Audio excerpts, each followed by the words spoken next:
etmədim. Nanköram, nadanam, aşyam Allah.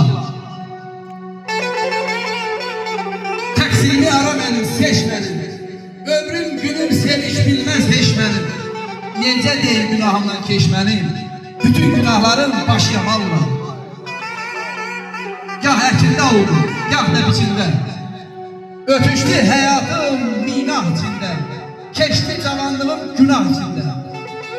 Ömrüm faiziyam, düşüyəm Allah. Gireyli bəylərim, gəl eylə kərəm. Əli bağlı, qolu bağlı nökərəm. Çətin ki borcumu qaytaram verəm. 100 il bundan sonra yaşayam Allah. Allah haqqınızı ömür.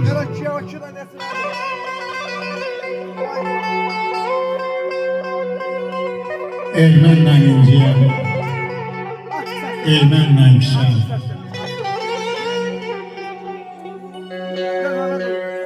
Dünyanın şəhli yazı yamağı.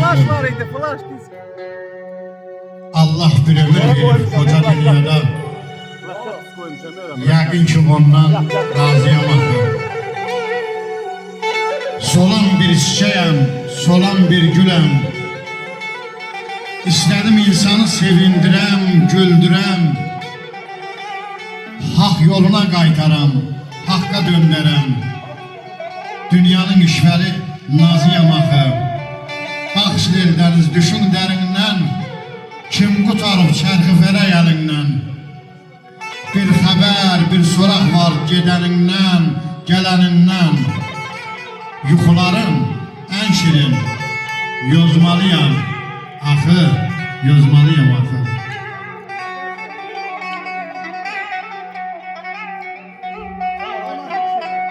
Qarğaya 300 il vaxt verən Allah. Bəs niyə kəm verdin bizə bu ömrü? Yarıda saxlayıb ömür kərvanın, qoymursan yetməyə yüzə bu ömrü. Der hökmünü, qoy qışımız yaz olsun. Qismətimiz hoş avazlı saz olsun. Qərar səninkidir. Azdır, az olsun. Harmin sevişlə bəzə bu ömrü. Ana, bala deyib saçın yolmasın. Bir ürəyə min bir kədər dolmasın. Hər küləkdə ayıtın, saralmasın, solmasın. Saxla təzək çəkin bu ömrü. Sağ ol. Sana deyim. Hey zavallı varıncayan, kalaydı məndəyən.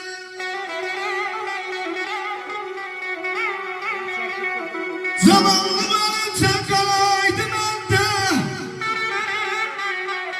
Ne dövlətim, ne de varım olaydım balaya.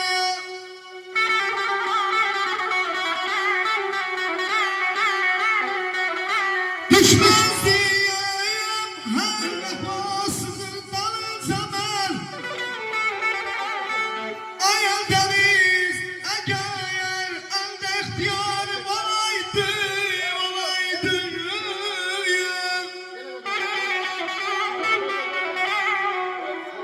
Görün bizi, hara çəkir bu ömür. Bəxtimizə yazılanı kim bilir? Ay Şahin müəllim, aylar keçir, hələ sonu görünmür. Deyirəm dünyanın işidir valla. Necə varam ömrüm boyu qalam kaş, nə söküləm, nə alınam qalam kaş. Yolum üstə səpələnən çıngıllı daş. Deyirəm taleyin daşıdır valla. Nə gizli qəlbim var, nə ayrı gözüm. Sevincim bir ovuc, qəmin bir düzüm. Baxma ki görünmür alovum közüm. Yanan ürəyimin başıdır valla. Hacı Fərhad bir aləmdir baharda. Həsrəti gör məni haqladı harda. Mirzə üşüməzdi sazaqda qarda. Bir soyuq bağışdan üşüdü valla. Bir soyuq bağışdan üşüdü valla. Deyirəm mənim var o, gözəl barmaqlarım var o.